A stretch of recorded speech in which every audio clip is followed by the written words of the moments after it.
আবারও মানবিক মুখ দেখা গেল বসিরহাটের বিধায়কের। বসিরহাট থেকে কলকাতা আরজিকর হাসপাতালে কার্ডিওলজি বিভাগের ডাক্তারের কাছে চিকিৎসা করাতে আসেন মানিক মণ্ডল নামের এক ব্যক্তি। চিকিৎসক তাকে কার্ডিওলজি বিভাগে ভর্তি হওয়ার নির্দেশ দেন, কিন্তু সেখানে বেড খালি না থাকায় হাসপাতাল থেকে বলা হয় জেনারেল মেডিসিন বিভাগে ভর্তি হয়ে যেতে।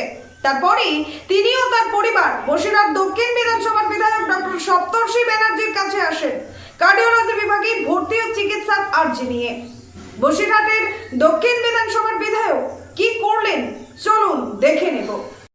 বসিরহাট থেকে কলকাতা আরজিকর হাসপাতালের কার্ডিওলজি বিভাগের ডাক্তারের কাছে চিকিৎসা করাতে আসেন মানিক মণ্ডল নামে এক ব্যক্তি। চিকিৎসক তাকে কার্ডিওলজি বিভাগে ভর্তি হওয়ার নির্দেশ দেন, কিন্তু সেখানে বেড খালি না থাকায় হাসপাতাল থেকে বলা হয় জেনারেল মেডিসিন বিভাগে ভর্তি হয়েছে। তারপরে তিনি ও তার পরিবার বসিরহাট দক্ষিণ বিধানসভার বিধায়ক ডক্টর সপ্তর্ষি ব্যানার্জির কাছে আসেন কার্ডিওলজি বিভাগে ভর্তি ও চিকিৎসার আর্জি নিয়ে। পরিস্থিতি বিচার করে তাকে আরজিকর মেডিকেল কলেজের আইসিইউতে ভর্তি করানোর সিদ্ধান্ত নেন বিধায়ক।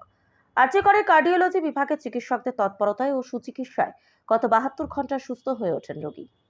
হাসপাতালে পৌঁছে তাকে জিজ্ঞেস করলে তিনি ও তার পরিবার বিধায়ককে ধন্যবাদ জানান। মাননীয় মুখ্যমন্ত্রী মমতা বন্দ্যোপাধ্যায়ের সুপরিকল্পিত চিকিৎসা পরিকাঠামোর জন্যই তা সম্ভব হয়েছে বলে মনে করেন তিনি।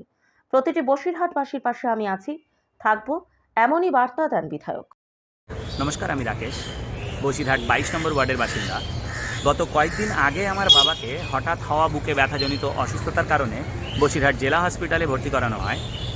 তারপর সেখান থেকে তাকে আরজিকর মেডিকেল কলেজে রেফার করা হয়। এখানে আসার পর আমরা জানতে পারি যে আমার বাবা সেভিয়ার হার্ট অ্যাটাক তথা কার্ডিওজেনিক শকে আক্রান্ত এবং তাকে খুবই দ্রুত একটি আইসিইউ ইউনিটে অ্যাডমিট করানো প্রয়োজন। এমতো অবস্থায় আমাদের বসিরহাট দক্ষিণের বিধায়ক মাননীয় ডক্টর সপ্তর্ষি ব্যানার্জি মহাশয় অতি দ্রুততা ও তৎপরতার সাথে আমাদেরকে কার্ডিও আইসিইউ ইউনিটে একটি বেড পাইয়ে দেওয়ার ব্যবস্থা করেন।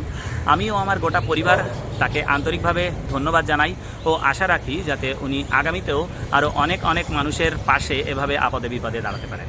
ধন্যবাদ।